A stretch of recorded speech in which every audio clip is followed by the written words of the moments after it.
Kamusta mga kaibigan? Nandito na naman tayo sa isang napakagandang pag-aaral ng salita ng Diyos. Sa programang ito ay ating sasagutin ang inyong makatanungan kagaya na lamang ng ano nga ba ang tatak ng Diyos at ano naman ang tanda ng hayop. Lahat ng yan dito lang sa Mysteries of Prophecy. Ako si Kevin Pingol Ako naman si Jessa Lupingol. at kami ang inyong mga tagapagsalita sa programang ito.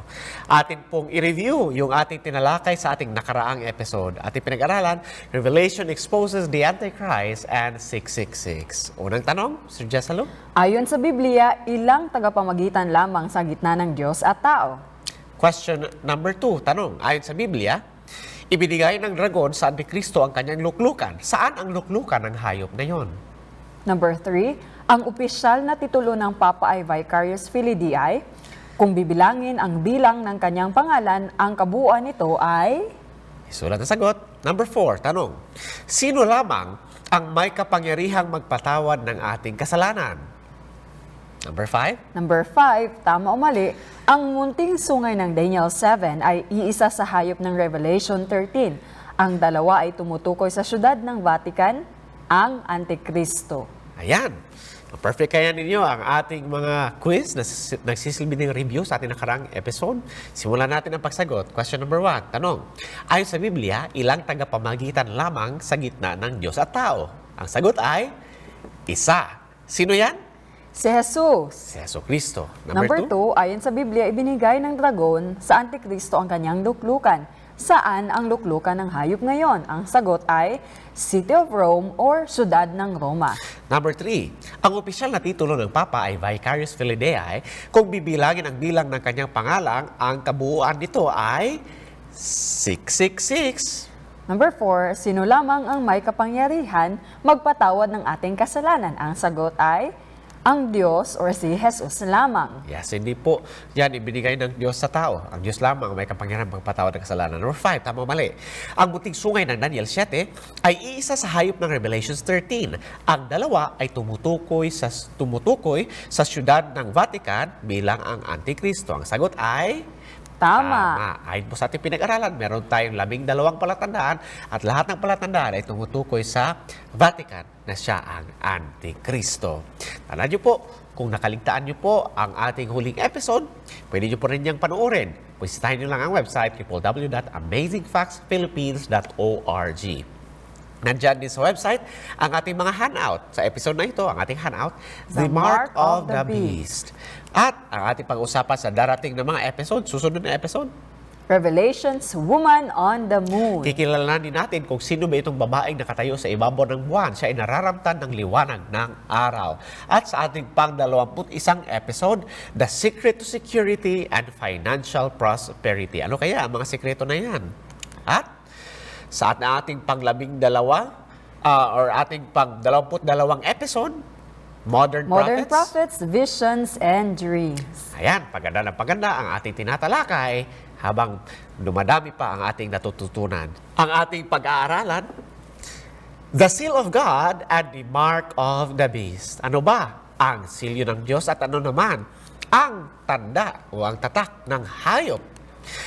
Mababasa po natin ang patungkol sa tanda ng hayop sa aklat ng Apokalipsis. Sabi po dito, Apokalipsis Kapitulo 14, versikulo 6 hanggang 10, dito po ay may makikita tayo na isang babala ng tatlong anghel.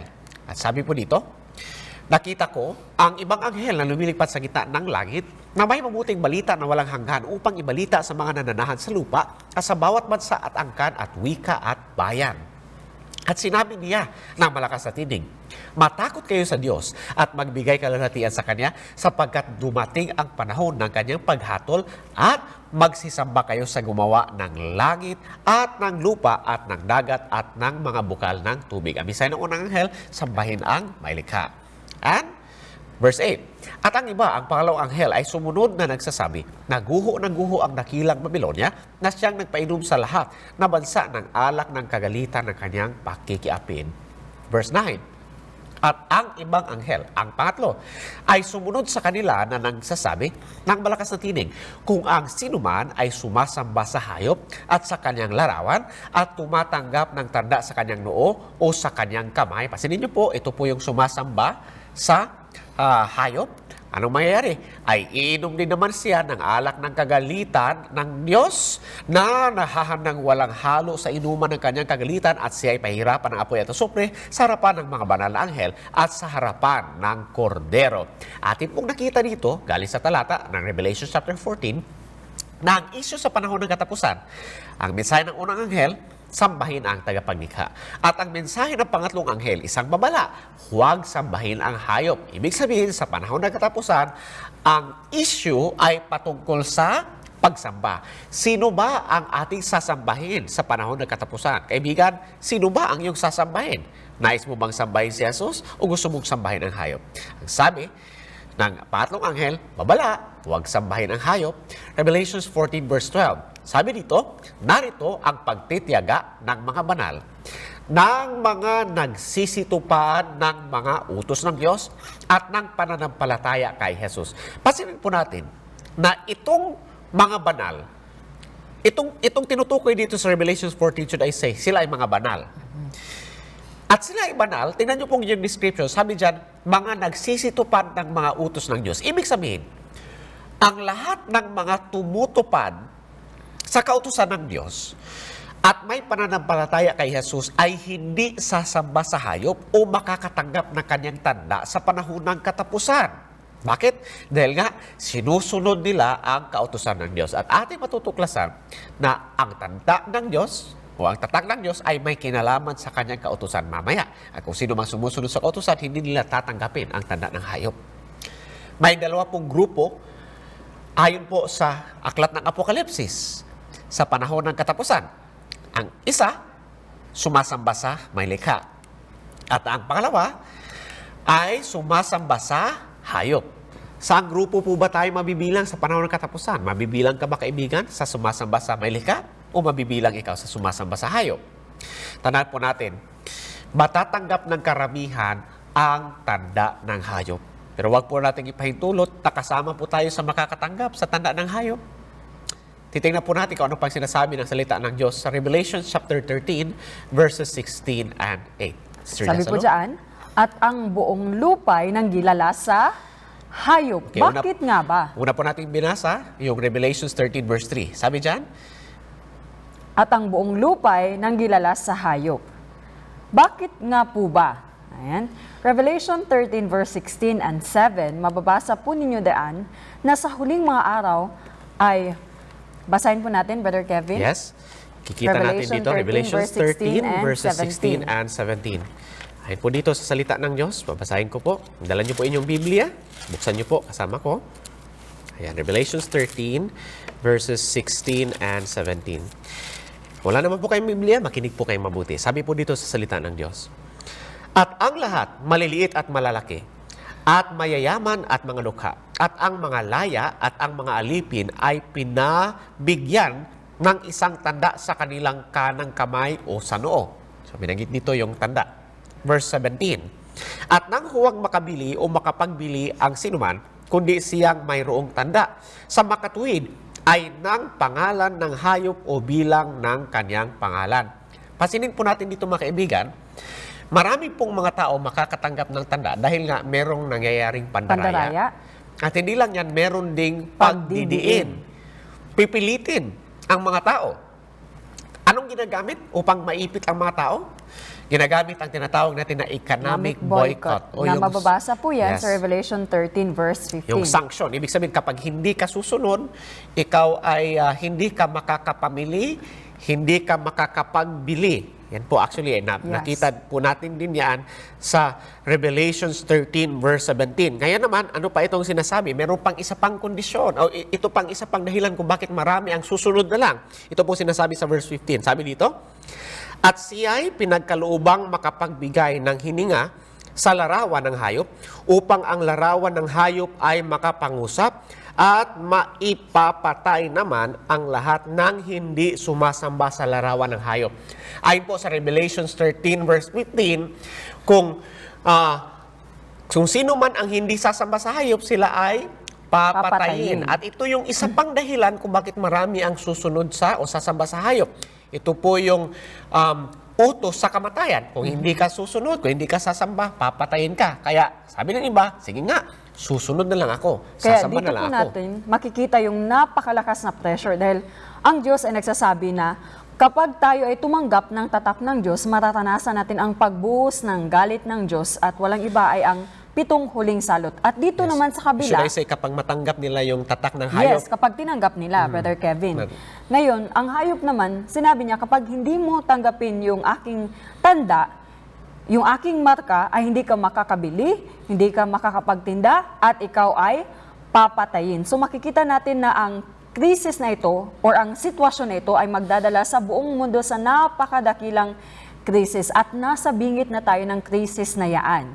Ngayon, ang tanong, eto po, ang amin pong sasabihin sa inyo, kung ano ang tanda ng hayop at kung papaano ito ipapatupad ay dalawang magkahiwalay na usapin. Iba po yung ano ang tanda at kung papaano po ito ipapatupad. Atin pong tatalakayin ngayon yung tanda ng hayop. Pero Ano ang ba? panahon lang po ang makapagsasabi sa atin kung paano nga ba ito ipapatupad kapag nandito na nga, kapag nangyari na yan.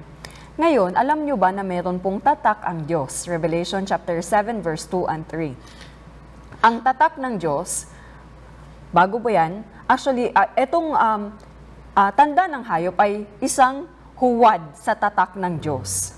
Ngayon, ang tatak ng Diyos, basahin natin Revelation chapter 7 verse 2 and 3. Sabi diyan, at nakita ko ang ibang anghel na umaakyat mula sa sikatan ng araw na nagtaglay ng tatak ng Diyos na buhay.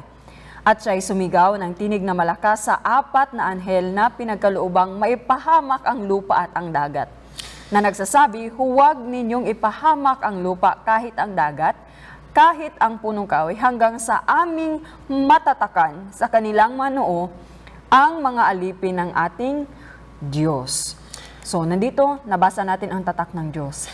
kaibigan, binabanggit po, atin pong binabasa ang patungkol sa tatak ng Diyos kasi nga sabi ni Sister Jasalu na yung tatak ng Diyos, yung tatak ng hayop ay pangontra lamang sa tatak ng Diyos. Kaya ang sinasabi po namin, dapat muna nating intindihin kung ano ang tatak ng Diyos. Dahil kung alam na natin ang tatak ng Diyos, mas madali nating matutukoy kung ano po ba ang tatak ng hayop. Yes. So yan, ating nabasa na ang tatak ng Diyos ay ilalagay sa saan? Sa ating noo. Sa At alam noo. niyo po ba na ang tanda ng hayop ay pupunta din sa noo ng tao? Yes. Ang isa, ang tatak ng Diyos ay isang tanda ng pagmamahal at katapatan natin sa ating Panginoon. Ang isa naman ay ang ating katapatan sa kapangyarihan ng hayop. Ngayon, alamin natin kung ano nga ba ang tatak ng Diyos upang malaman natin, upang matulungan tayo na maintindihan ang tanda ng hayop. Sa tingin niyo po ba ay ang Diyos ay magdadala ng isang Branding ng iron. nasa screen? Yan, at ilalagay yan sa mga noo ng sino man? Ganyan man gagawin ng Diyos? Alam po natin na hindi. Paano naman yung mga tinasabi ng mga implants? Actually, yung mga implant na yan po ay mga decoy lang. Ginagawa lang yan ng Diablo, tinuturo niya yan para malito tayong mga tao. Dahil kapag nalito na tayo, hindi na natin alam kung ano talaga yung totoong tatak ng hayop. At baka ito ay ating matanggap, kaibigan. Kaya ingat po tayo, huwag tayong magpapaloko sa mga implant na yan. Sa tingin niyo po ba, lahat ng tao sa buong mundo ay makakatanggap ng implant? No. Hindi po. Pero, dapat natin intindihin kung ano ba talaga ang totoong tatak ng hayop.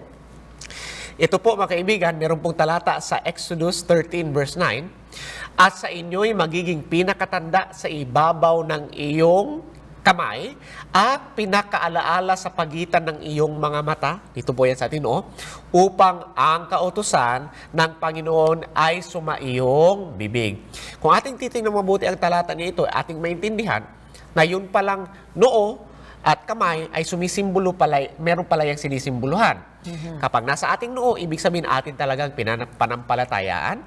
Pero kapag nasa ating kamay, ibig sabihin, hindi tayo naniniwala na totoo yan, pero susunod na lang tayo. Ibig sabihin, panglabas na pagsunod. Ayan, noo, paniniwala, at ang kamay ay panlabas na pagtupad. Ang tatak ng Diyos at ang tanda ng hayop ay hindi literal na tanda o implant sa ating noo o sa ating kamay. Ito po ay patungkol sa ating desisyon kung tayo ba ay susunod sa Diyos o hindi, o tayo ba ay sasamba sa hayop o hindi. Ang tatak ng Diyos po ay sa noo lamang matatanggap, ngunit ang tanda ng hayop ay pwede sa kamay, pwede din sa noo. Ngayon, pag-usapan natin ang tatak ng Diyos. Ano nga ba ang tatak ng Diyos? Ang tatak ng Diyos, katulad po ng iba't ibang mga tatak, ay meron pong tatlong elemento. Ano bang tatlong elemento ng tatak? Well, alam po natin na ang tatak ay patunay po sa isang kasulatan. Halimbawa, kapag kukuha tayo ng papeles at para malaman na ito ay authenticated, dapat yan ay may silyo, may tatak. At yung tatak ay merong tatlong elemento. At ito po ang ating titingnan. Ang tatak ay merong pangalan, may titulo o posisyon ng taong naglalagay ng silyo, at ang kanyang teritoryo. Halimbawa na lang, sino po yung nakikita ninyo? Yan po ang presidente ng Pilipinas ngayon. Walang iba kundi si Rodrigo Duterte. Yan ang kanyang pangalan. Ano ang kanyang posisyon? Presidente. At ano ang kanyang teritoryo? Pilipinas. At taglay niya ngayon ang tatak ng bansang Pilipinas. Kasi nga, siya ang ating presidente. Ngayon, ang tatak ba ng Diyos ay may kaugnayan sa kanyang kasulatan? Which is ang kanyang kautusan. Sa tingin niyo po, ating matutuklasan na may kaugnayan nga ang tatag ng Diyos sa kanyang kautusan. Ano ba ang nagbibigay sa isang tao ng autoridad upang magkaroon siya ng tatak? Balikan natin si President Duterte. Ano ang dahilan kung bakit taglay niya ang tatak ng Pilipinas? Yes, dahil sa kanyang posisyon, siya ang presidente ng bansang Pilipinas, Republika ng Pilipinas. Kaya taglay niya ang tatak ng presidente.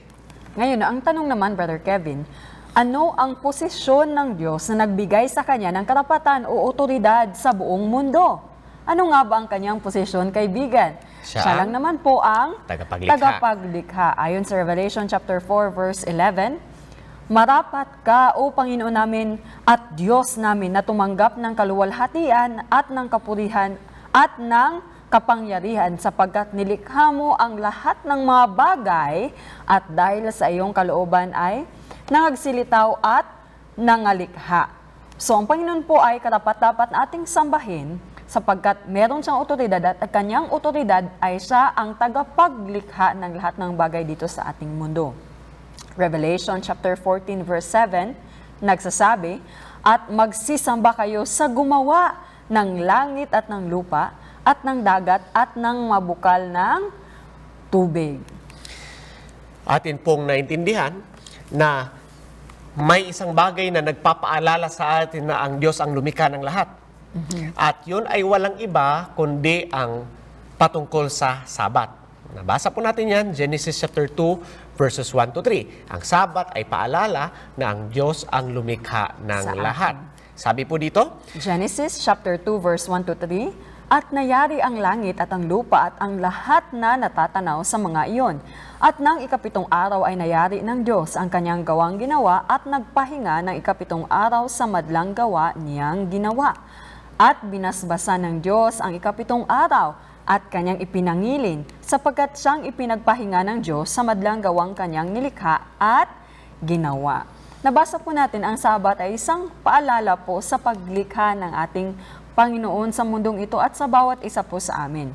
Ang Sabat po ay hindi tungkol sa mga Hudyo. Ang Sabat ay palaala na ang Diyos ang may otoridad sa buong mundo bilang manlilikha.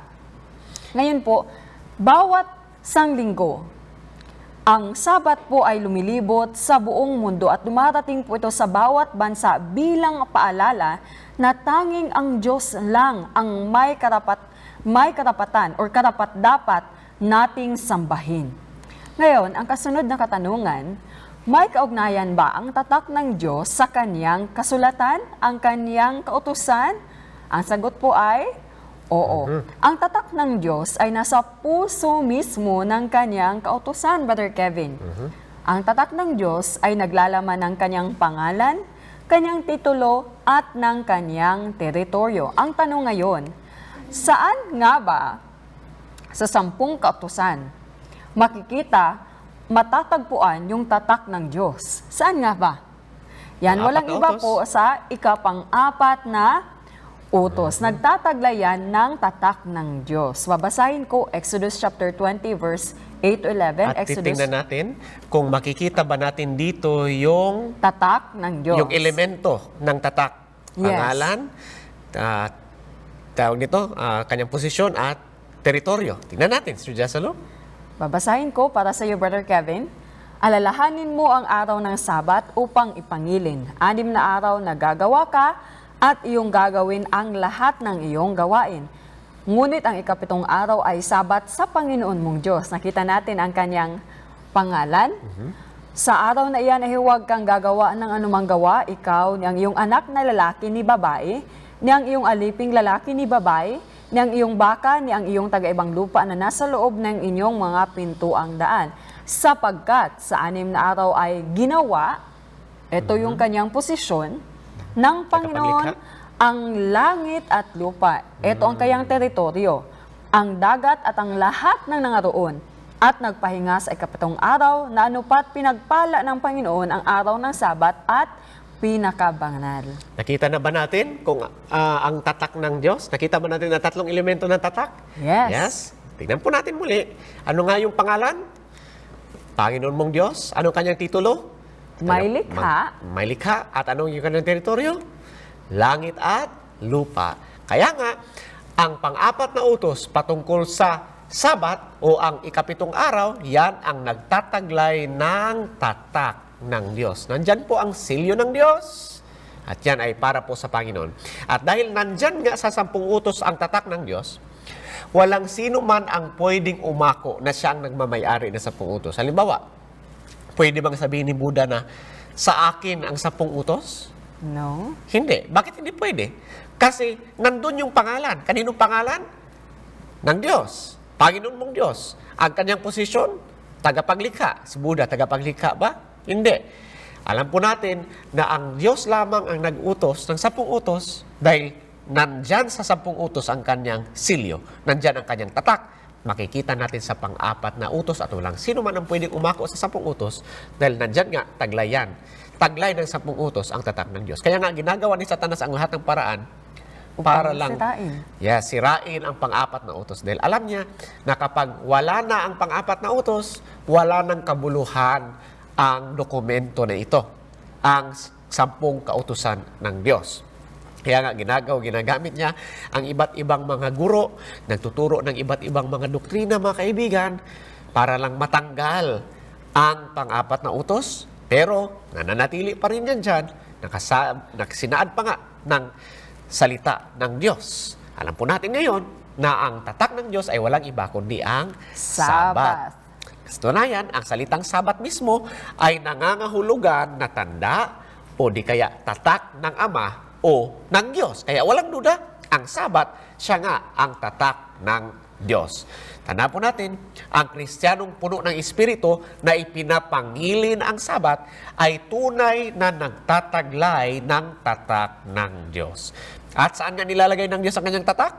Sa noo. Sa ating noo. Kasi nga, kapag tayo ay talagang sumusunod kay Jesus, pipiliin natin at naintindihan natin na ito ay totoo at nais natin itong sundin. Ngayon, alam na natin kung ano ang tatak ng Diyos, mas madali na nating maintindihan at malalaman kung ano ba talaga ang tanda ng hayop. Marami tayong natutunan so far, Sister Jessalo. Yes. Alam natin na sa panahon ng katapusan, ang issue ay patungkol sa pagsamba. Sino ba ang iyong sasambahin? Sasambahin mo ba ang may likha o sasambahin mo ba ang hayop? Ano ba ang gusto mong matanggap? Gusto mo bang tanggapin ang tatak ng Diyos o gusto mong tanggapin ang tanda ng hayop? Kaibigan, gusto ko pong tanggapin ang tatak ng Diyos. Gusto rin po ba ang gusto ninyo? Ngayon, pagkatapos, ay aalamin naman natin ang tanda ng hayop. Pero bago po yan, magkakaroon muna tayo ng patalastas at magbabalik tayo pagkatapos ng ilang sandali.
nagbabalik tayo sa Mysteries of Prophecy.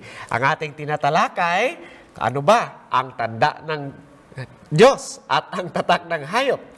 Kaibigan, atin pong natuklasan kung ano ang tatak ng Diyos. Wala pong iba kundi ang Sabat, at yan po ay ating nakita sa kalagitnaan ng kanyang kautosan. Sa pang-apat na utos, ang tatak ay nagtataglay ng tatlong elemento.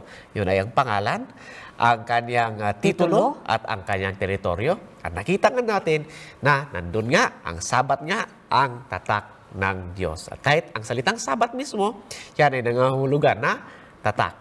Nilalagay lamang ang tatak ng Diyos sa noo. Ngayon, pag-uusapan naman natin ang patungkol sa tanda. Kanina, ating naintindihan na ang tanda ng hayop ay pangontra lamang sa tatak ng Diyos. At ngayon, alam na natin ang tatak ng Diyos, mas madali nating maintindihan kung ano ba ang tanda ng hayop. Kaya tanong, ano ba talaga ang tanda ng hayop? Para sagutin yan, magtatanong pa tayo ng isa pang katanungan, Brother Kevin. May kinalaman nga ba ang kautusan? May kinalaman ba ang tanda ng hayop sa kautusan ng Diyos? Babasahin natin. Makikita natin yan, Revelation 14 verse 9. At ang ibang anghel, ang pangatlo ay sumunod sa kanila na nagsasabi ng malakas na tinig, kung ang sino man ay sumasamba sa hayop at sa kanyang larawan at tumatanggap ng tanda sa kanyang noo o sa kanyang kamay. Yan, mababasa natin. Dito natin nakita na meron pong ang tumatanggap ng ang tanda ng hayop ay matatanggap ng matao sa kanyang noo at sa kanyang kamay. Dalawang lugar, tandaan niyo po yun, noo at saka sa kamay. Pero, balikan po natin itong Revelations 14 verse 12. Sabi diyan, narito ang pagtitiyaga ng mga banal, ng mga nagsisitupad ng mga utos ng Diyos at ng pananampalataya kay Jesus. Dito po makikita natin na kung sino man ang sumusunod sa kautusan ng Diyos, sigurado na tatak ng Diyos ang kanyang matatanggap. Bakit? Dahil nga tinawag sila dyan na banal. Ibig sabihin, lahat ng tumutupad sa kautusan ng Diyos at may pananampalataya kay Jesus ay hindi sasamba sa hayop o makakatanggap ng kanyang tanda sa panahon ng katapusan. At totoo din, Brother Kevin, na yung makakatanggap ng tanda ng hayop ay yung mga hindi sumusunod sa kautusan ng Diyos. Yes. Yes. Ngayon, ang tatak ng Diyos at ang tanda ng hayop. Ano nga ba ang tanda ng hayop? May kinalaman. Actually, sa kautusan, may kinalaman po ang tanda ng hayop sa tatak ng Diyos. Ngayon, may kinalaman sa kautusan at katapatan din ang tanda ng hayop. Yes. Ngayon, kailangan muna nating malaman kung sino ang hayop. Kaya maraming mga tao ang hindi nakakaalam kung ano ang tatak o tanda ng hayop dahil hindi nila kilala ang hayop. Revelation chapter 13, babasahin natin mamaya. Pero ngayon, napakaraming mga spekulasyon kung ano ba ang marka or tanda ng hayop. Merong maraming mga sinulat na mga aklat patungkol dyan. Ang dahilan kung bakit marami ang hindi nakakaalam ng tanda ng hayop ay dahil marami po ang hindi nakikilala kung sino ang hayop. Pero kilala na po natin kung sino ang hayop. Yes. Dahil kilala na natin kung sino ang hayop sa Apokalipsis 13, mas madali nating malalaman kung ano ba ang kanyang tatak. Alam po natin na ang hayop sa Apokalipsis 13 ay sumisimbolo sa Antikristo. Babasahin ko sa Revelation chapter 13 verse 1 to 3. Sabi diyan, at siya'y tumayo sa buhanginan ng dagat at nakita ko ang isang hayop na umaahon sa dagat na may 10 sungay at 7 ulo. At sa kanilang mga sungay ay may 10 diadema at sa kanyang mga ulo ay mga pangalan ng kapusungan. At ang hayop na aking nakita ay katulad ng isang leopardo at ang kanyang mga paa ay gaya ng sa oso at ang kanyang bibig ay gaya ng bibig ng leon, at ibinigay sa kanya ng dragon ang kanyang kapangyarihan at ang kanyang luklukan at dakilang kapamalaan.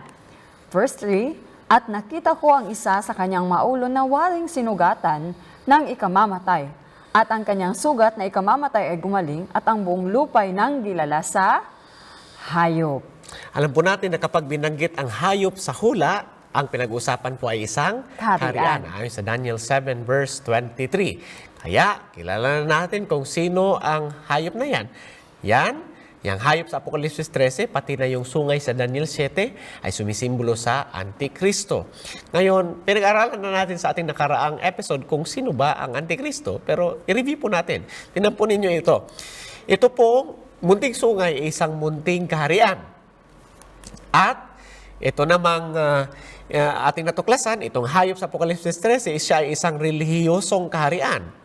Ngayon, kung atin itong pagsasamahin, makakabuo tayo ng isang munting relihiyosong kaharian. At yun nga, nung ating pinag-aralan, ang Revelations 13, galing po sa identifying marks ng hayop, ating natuklasan na ito ay isang munting kaharian na nakabase sa Roma. Kaya, sino po ba? O ano po ba ang Antikristo? Wala pong iba kundi ang kaharian ng Vatican. Ngayon, tandaan nyo po, ang ating pinag-usapan po dito ay isang kaharian. Meron po tayong at least 11 na mga palatandaan at lahat ng yan ay tumuturo sa atin patungo sa Vatican. Kasama sa 10. Kasama ba sa 10 ang Vatican? Oh yes, kasama po yan sa 10. Pagkatapos ng 476 AD, naitatag po ang Vatican sa taong 538 AD. Siya isang munting kaharian, munting sungay, isang munting kaharian po ang Vatican. 44 hectares lang ang kanyang sakop. Siya at kanyang binuwal ang tatlo. Yan ay ang kaharian ng Heruli, Vandals at saka ang Ostrogoths. Pinamumunuan siya ng tao. Tama po ba dyan ang Vatican? Of course. Siya ay kakaiba sa lahat. Kakaiba ba siya sa lahat? Yes, kakaiba siya sa lahat dahil ito lamang ang nag-iisang kaharian na pinamumunuan ng isang iglesia sa Europa. Siya ay nagsalita ng kapusungan. Nagsalita ba ng kapusungan ng Vatican? Yes, ang kapusungan ay kapag ginawa ng tao kanya sarili ng Diyos at kapag inako ng tao kanya sarili na may kapangyarihan magpatawad ng kasalanan. At siya ay mapang-api. Ay po sa kasaysayan, nakapatay siya ng higit sa 50 milyong katao. Isipin niya baguhin ang kautosan ng Diyos? Yes, alam po natin na binago niya, tinanggal niya ang pangalawang utos, at ang pang-apat na utos ay pinalitan, nilipat ang kamanalan. Namahala siya sa loob ng 1,260 years. Akma ba dyan ang Vatican? Yes, dahil siya ay namahala, namayagpag siya from 538 hanggang 1798 AD. At siya, of course, is nakabase sa Roma. Sa katotohanan, makikita natin siya sa Italia, kalagitnaan ng Italia. At meron tayong clue number 12 sa ating nakaraang episode, yun ay 666. At ating natuklasan na yan ang numero na yan, ang bilang na yan, ay tinataglay ng Vatican City. Ang tanda ng hayop, muli, hindi po 666. Kasi minsan, pag nagtatanong ako, ano ba ang tanda ng hayop? Maraming sisigaw, 666, pero mali. Hindi po 666 ang tanda ng hayop. Ang 666 ay bilang ng hayop. Pinag-aralan na po natin yan sa ating nakaraang episode. Ngayon, ang ating focus ay ang kanyang tatak o kanyang tanda. Tandaan po natin, magkaiba po ang bilang at saka ang tanda. Bigyan po namin kayo ng teksto. That's Revelations 13 verse 7. Sabi sa Revelations 13 verse 18, dito may karunungan, ang may pagkaunawa ay bilangin ang bilang ng hayop sapagkat silang bilang ng isang tao at ang kanyang bilang ay 66. 600 So yan po mga kaibigan, bibilangin natin yan. Yan ay bilang ng kanyang pangalan. Makakabuo po tayo ng isang sentence. Yan ay bilang ng pangalan ng tao na namumuno sa hayop. At sabi ng salita ng Diyos, bilangin ang kanyang bilang. Bilangin ang bilang ng hayop. Alam po natin na ang Papa, kapag siya ay nagiging Santo Papa na, meron siyang pangalan at yun ay yung pangalan na Vicarius Filii Dei. At sabi ng salita, bilangin ang bilang ng kanyang pangalan. Binilangan natin yan.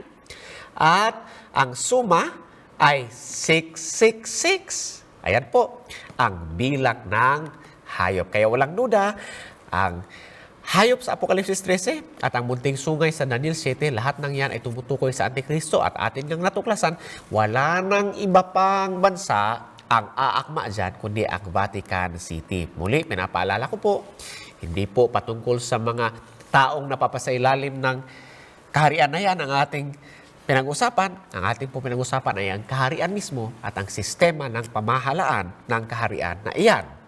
Sir Yan ang Jasalo, tanong. ano bang tanda? Ano ang tanda ng hayop? Kung ang Sabat ay tatak ng kapahintulutan ng Diyos, ano nga ba ang tanda ng hayop? Ang tanda ng hayop po, mga kaibigan, ay tanda ng kanyang kapahintulutan rin.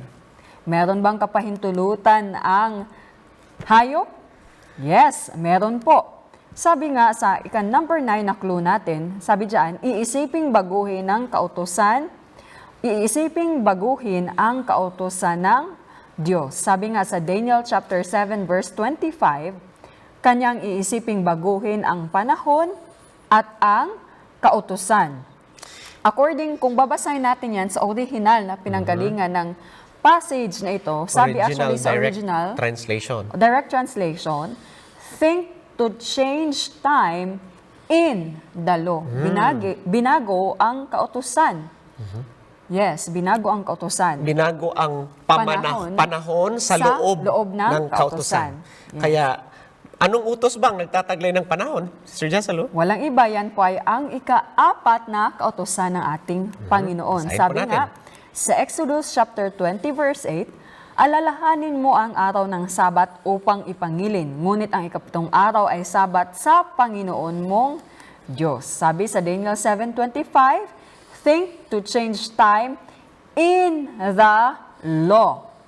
Alam niyo po ba mga kaibigan na palagi talaga inaatake ni Satanas ang Sabat sapagkat ito ang tatak ng Diyos.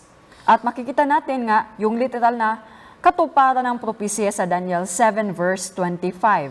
Ito po sa The Convert's Catechism, sabi dyan, ano ang araw ng Sabat? Ang sagot nila ay Sabado ang araw ng Sabat. Follow-up question, bakit natin pinapangilin ang linggo sa halip ng Sabado? Sapagkat inilipat ng simbahang Katoliko ang kabanalan galing sa Sabado patungong linggo. In fact, sabi po sa Always on Sunday, This Rock, June 1997, Catholic Answers Incorporation, page 8, ang Iglesia Katolika ay nagtalaga sa linggo bilang araw ng sama-samang pagsamba at siyang may buong kapanagutan o may sala para sa pagbabago. Kaya nga, makikita natin yung literal na katuparan ng propesyang ito sa Daniel 7 verse 25. Sabi diyan, think to change time in the law. Binago ang panahon sa loob ng kautusan. At yan nga, tinupad. Kaya nga sabi sa St. Catherine Catholic Church Sentinel, May 21, 1995, marahil ang pinakamabigat na bagay, ang pinakarevolusyonaryong pagbabago na ginawa ng Iglesia ay nangyari sa unang siglo. Ang banal na araw, ang Sabat, ay binago, hindi galing sa kahit anong direksyon ng banal na kasulatan. Pasinin niyo po, at sabi diyan, kundi galing sa katwiran ng Iglesia ukol sa kanyang sariling kapangyarihan. Ang mga taong nag-iisip na ang banal na kasulatan ang siyang natatanging otoridad ay nararapat na maging Seventh-day Adventist at pakabanalin ang Sabado. Ito pang sabi ni Father Enright. Si Father Enright, siya po ang president ng Redemptorist College. Ako ay palaging nag-aalok ng $1,000 sa kahit sino na makapagpapatunay sa akin galing sa Biblia lamang na kailangan kong pakabanalin ang linggo. Walang ganong utos sa Biblia. Yan ay utos lamang ng banal na Iglesia Katolika. Ang Biblia ay nagsasabi, alalahanin mo na ipangilin ang araw ng Sabat. Ang Iglesia Katolika ay nagsabing, hindi. Sa pamamagitan ng aking banal na kapangyarihan ay binabasura ko ang araw ng Sabat at nag-uutos sa iyo na ipangilin ang unang araw ng Sanlinggo. At tingnan mo, ang buong sibilisadong mundo ay umukbo sa maingat na pagsunod sa utos ng banal na Iglesia Katolika. Ito pa, yung katuparan ng Revelations 13 verse 3. Yan nga, sinabi nga ni Father Enright. Ngayon, tingnan naman natin kung ano sinabi ni Dr. Edward Hiscock. Siya po ang author ng Baptist Manual. Sabi niya, mayroon noon at ngayon na isang kautusan na ipangilin ang araw ng Sabat, ngunit ang araw ng Sabat ay hindi linggo. May magsasabi, magpaganon pa man, at may kasama pang pagpapakita ng katagumpayan na ang Sabat ay inilipat galing sa pangpito tungo sa unang araw ng Sanlinggo. Saan makikita ang talaan ng ganyang transaksyon? Hindi sa bagong tipan, talagang hindi. Tiyak. Alam ko na ang linggo ay nagsimula sa maagang kasaysayan ng Kristiyano bilang isang relihiyosong araw ayon sa natutunan natin sa mga Kristiyanong padre at iba pa. Patuloy niya, ngunit anong awa? Nakakabit nito ang pagkilalang marka ng paganismo at pinangalanan ng pangalan ng Diyos ng araw, nang tinanggap at sinang-ayunan ng apostasiya ng Papa at inako bilang pamanang banal sa Protestantismo. Tingnan nyo, kati si Dr. Edward Hiscox, alam na alam niya ang kasaysayan niyan. At pasanin niyo po, yan ay tinawag na marka ng paganismo. Marka ng paganismo. Tanda ng hayop. Kaibigan, ano ba talaga ang tanda ng hayop? Ang tanda ng hayop ay nararapat lamang na siya ring tanda ng kapahintulutan ng Iglesia Romana Katolika. Kilala na po natin kung sino ang hayop. At dahil alam na natin kung sino ang hayop, madali natin maintindihan kung ano ang kanyang tanda. Ano ba ang kanyang tanda ng kapahintulutan? Ang siyang nagpapaalala sa lahat na siya ay may kapangyarihan na baguhin ang mga bagay. Ayon sa The Catholic Record, sila mismo nagsabi, talagang inaako ng Iglesia Katolika ang pagbabago ay kaniyang pakana. At ang pagsagawa nito ay ano po? Tanda ng kaniyang pansimbahang kapangyarihan at otoridad sa reliyosong mga bagay. Sino nga uli ang kinakatawanan ng hayop? Alam po natin na yan ay walang iba kundi ang Vatican City. And of course, ang Vatican City ay kinokontrol ng Catholic Church at ang kanilang tanda ng kapangyarihan ay, ayon nga sa kanilang sinabi, ay ang pagbabago. Binago nila ang kabanalan ng Sabat, nilipat patungo sa Linggo. Yan mismo ang sinabi ng Catholic Record. Alam po natin na ang hayop ay sumisimbolo sa Vatican at yan ang kanilang tanda. Kaibigan, ang tanong, yes. May nakatanggap na ba ng tanda ng hayop ngayon? Meron na po ba? Well, wala po. Walang makakatanggap ng tanda ng hayop hanggang ang pangrelihiyong batas ay maipapatupad na mag-uutos ng pangingilin sa araw ng linggo. Pero, maghihintay po ba tayo na ito po ay Maipatupad yung batas na yan. ipapatupad bago Sunday tayo law. mangingilin sa tamang araw ng Sabat? Hindi po. Kasi kung hindi madali para sa atin na ito pa rin yung kautusan ng Panginoon, gawin ito ngayon, mas mahirap pa sa kapanahunan na kapag makikita natin, mararamdaman natin na merong malakas na pressure sa pagpipilit na tanggapin natin ang tanda ng hayop. Tanong, darating ba ang panreliyong batas na magpapatupad ng pangingilin sa araw ng linggo? Darating ba yung mga Sunday law na yan? Yes. For Oo, example, darating yan. Meron pa tayong halimbawa? For example, Brother Kevin, Sunday shopping ban in Croatia. Ayon yan sa ABC News. Sabi dyan, the Croatian Parliament has passed a law forcing shops to close on Sundays in a concession to the Roman Catholic Church.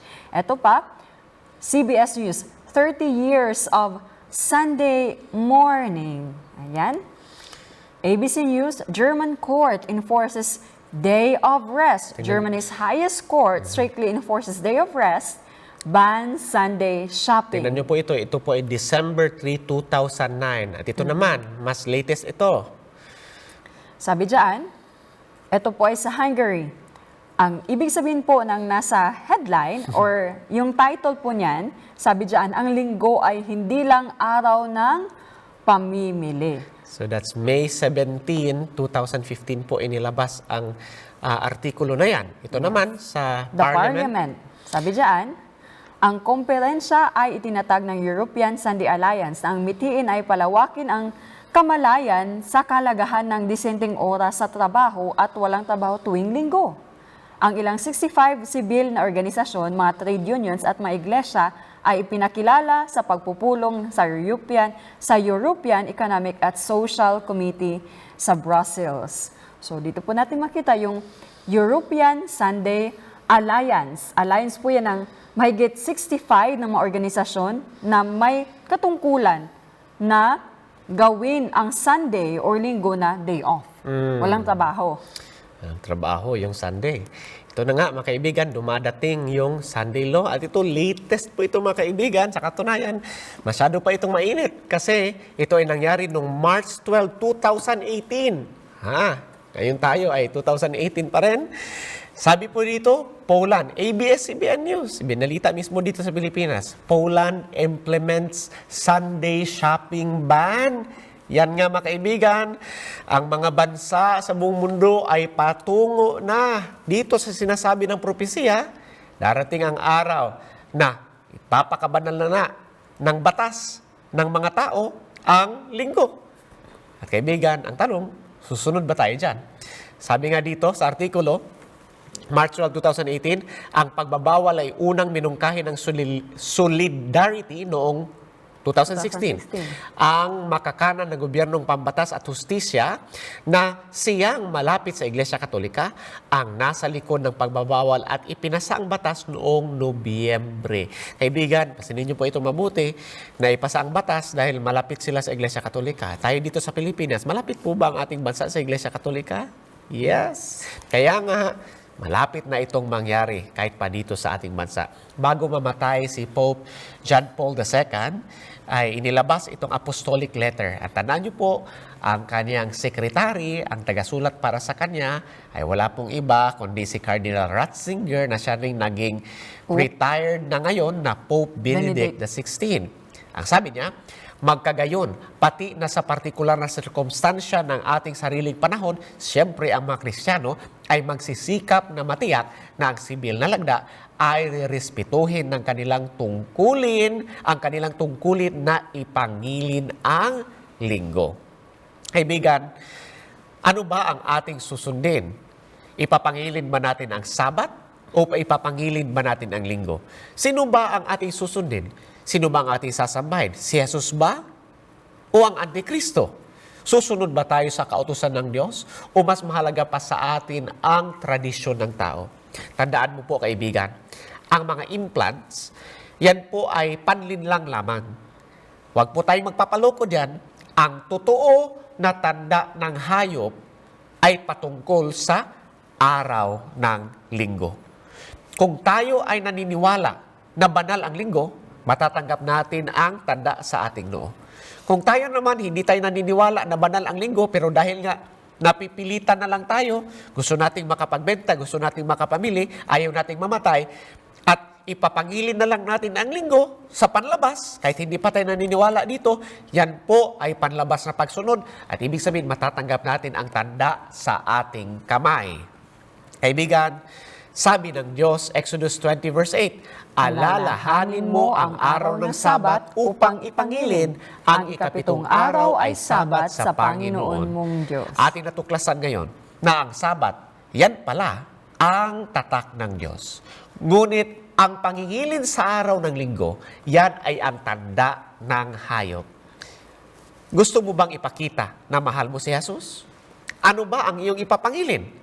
Sabi ni Jesus, Juan 14:15, basahin mo natin lahat.